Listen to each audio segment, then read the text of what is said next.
An Inconvenient Truth, episode 112. Today we're coming from Revelation chapter 16, verse 10. Then the fifth angel poured out his bowl on the throne of the beast, and his kingdom was plunged into darkness.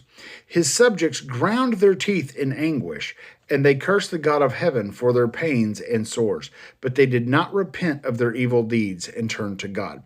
So this is something we see a lot in our society now, especially now. We see people who they're warned, they're told, they keep putting it off, okay? And this is a really strict warning to people who reject God. You can only reject God so much before there's no coming back, but it's not God that gets the blame. And here's what I mean by that. If every time someone says, hey man, don't do that, don't go that way, and they're calling to you to change direction, and you keep adding on another pair of earmuffs or earplugs until you can't hear them at all, it's not that they're not calling. It's that you are responsible for not being able to hear them because you have plugged your ears. Now, this is an uncomfortable conversation because people are like, wait a minute, he'll touch my heart. He might.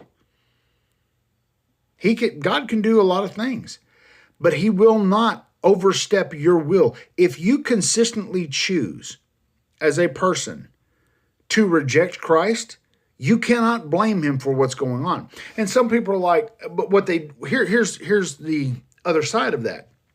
They don't want to hear God or whatever, and their life starts going bad. Things are happening this way, things are happening that way, and not every time. Sometimes it doesn't go bad. But sometimes there's just enough hope. God's like, man, if I put them in a situation to wake up, maybe they'll come back.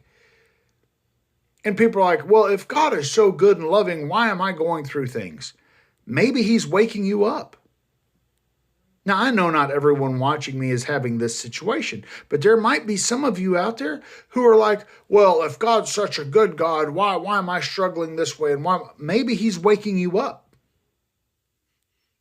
It's true. This is what the word says. God can do a lot of things to get your attention, but you can continue to ignore. I don't want that. I've literally seen people homeless. They will beg people for money and food. The second you go to give them anything and you're like, hey man, can I tell you about Jesus? And they'll reject your money, your food, and what you have to say.